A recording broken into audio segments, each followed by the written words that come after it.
आंनि मेथाइखौ खोनारा दिनै लास्ट दिनैनिफ्राय आं मेथाइखौ खनला आं मेथाइखौ लिरला बास तो नोंथांमोना नैबे भिडिअखौ गासिबो नुखाबायानो जानो हागौ बिथांखौ नोंथांमोना अजद खालामदों जे नयन बरगयारी बिथां होननानै तो आइ दैमानि फेस्टिभेलाव बिथाङा मेथाइ खननो थांदोंमोन मेथाइ खननो थांनायाव बिथांखौ जौ बथलजों खुबैदों नामा होननानै बुंदों आरो फरायबाय तो गिबियाव नोंथांमोना गोजोन मोनाबिलि आरो गोजोन हरनि गाहाम हामलायनायखौ बयनिसिम जासिहरनाय थाबाय आरो लोगोसेनो दिनै बे गोदान भिडिअ नोंथांमोनखौ बरायनानै आंनि गोसो गोरबोनिफ्राय खुलुमनाय सिबिनायखौ बयनिसिम जासिहरग्रोनाय थाबाय तो नोंथांमोना ससे भिडिअ टाइटेल थामनेल मिथिखाबायानो जानो हागौ जों मानि सायाव बाथ्रा सावरायनो नागिरदों सो जों फेसबुकनि माखासे ट्रेन्डिं आरो लोगोसेनो जों इउटुबाव सोलिबाय थानाय माखासे बाथ्रानि सायाव जों सावरायनो लादों आयंमोन नैबे आयंखौ नोंथांमोना सिनायबायानो जानो हागौ तो माखासे सिनायाखैबो जानो हागौ नोंथांमोना मिथिखायो गोरबो खुंगुर आरो लोगोसेनो आब' जुरिमोनखौ नोंथांमोना सिनायखायो तो बिथांमोननिनो अनसुला बिफामोन नङा होमबा तो बिथाङा अबिथिरायै बिथांनि जिउआ गोमालांबाय होननानै नोंथांमोना बयबो मिथिखाबाय तो आंबो बे समाव बेखौनो बुंगोन तो बिथांनि जिउमाया जाहाथे सोरगोआव आलो गोजोनै जायगा मोनहैथों बेखौनो बुंग्रोनाय थाबाय आरो लोगोसेनो नोंथांमोनाबो जाहाथे आरज गाबफानानै होयो बिथांनि जिउमाया सोरगोआव आलो गोजोनै जायगा मोनहैथों आंनि मेथाइखौ खोनारा दिनै लास्ट दिनैनिफ्राय आं मेथाइखौ खनला आं मेथाइखौ लिरला बास थेंक इउ लारु बिथांमोननि गेजेराव आंनिफ्राय साबसिन देंखोगिरि जोनो मोनथों थारैनो बे खोथाया मोनसे सोमोनांथाव जादों आरोना माने साबजाथावै जादों आरोना तो माने बिथाङा मेथाइ खनबाय थानाय समावनो सोरबा जुदि जौ बथलजों खुबैख्रुबहरो एबा खुबैहरो तो बिथांनाव जाहाथे माबा मोनसे एफेक्ट जायो एबा मोखांफ्राव नांनानै बेरफुसारोब्ला बिथांनि जिउमाया जाहाथे खहा गोनांबो जानो हागौ तो बेनि थाखाय आं बेखौनो बुंगोन जे जोंनियाव माने गोबां बिबांनि खमखा आरोना माने मेथाइ खनगिरि बिथांमोना माने गोबां खमखा आरो लोगोसेनो जों बयबो मिथिखायो जे माखासे जोंनि माखासे थासारिफोरखौ नायनानै जों मिथिनो हायो जे माने जों दिनै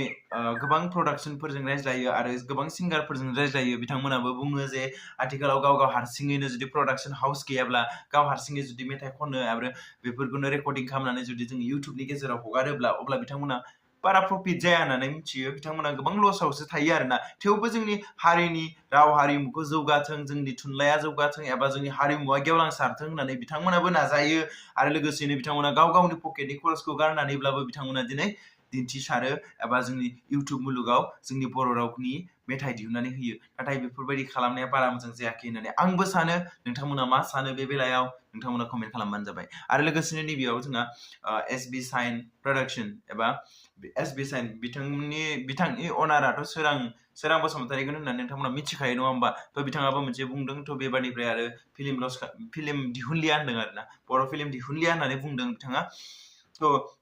बे बाथ्रायाव साननो गोनां बाथ्रा थ' बिथांखौ नायबिजिरनानै नायोब्ला जों नुनो मोनगोन जे बिथाङा मोनसे फिल्म दिरुनदों एबा बिथांमोननिजों दिरुनजादों बे दाका जमविया जानो हागौ आरोना आंनि सन्देहआव दाका जमविया जानो हागौ थ' नोंथांमोना बेखौ नुबाय आरो आथिखालाव जों नुनो मोनदों जे गोबांनो बेफोरो गोबां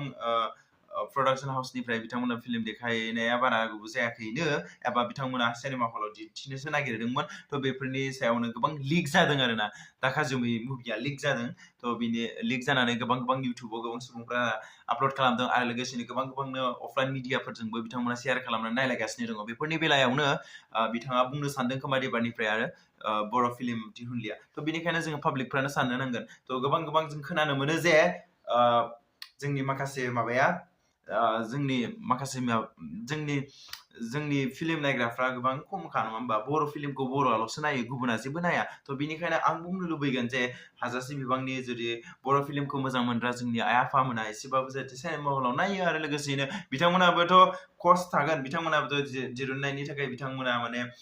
फैसा गारनाय आरो लोगोसेनो गोबां स्क्रिप्ट आरो गोबां हर सान नाजानायनि गेजेरजों बिथांमोना माने फिल्मखौ दिरुननानै होयो आरो लोगोसेनो पाब्लिकफ्रा बेखौ नायनानै मोजां मोनो स' बेनिखायनो आंबो खावलायगोन जाहाथे बिथांमोनाबो जाहाथे थांनाय रांखौ जाहाथे मोनफिनो नङा होमबा खस्थ'नि फिथाइखौ मोजाङै मोनफिनो जाहाथे बेफोरबायदि लिक खालामनानै नाङा आरो लोगोसेनो जों दिनै इउटुबाव नायोबा गोबां नुगोन सर्ट आपलड खालामनाय स' आंबो बुंनो लुबैगोन जे प्रडाक्शन हाउसफ्रा बेफोरखौ माने बिथांमोनाबो अल राइट्सखौ बिथांमोना अलरेडि आपलड खालामना दोनखानांगौ आरो लोगोसेनो बेफोरबायदि फैयोब्ला बिथांमोना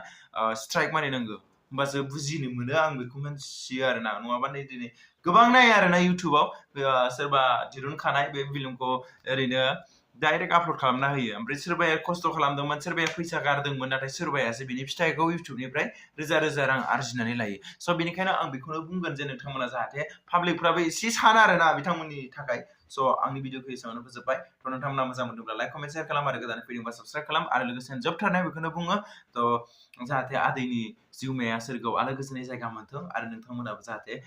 आलो गोजोन जायगा मोननायनि थाखाय बिथांनि थाखाय आर'ज गाबफानानै होयो स' बास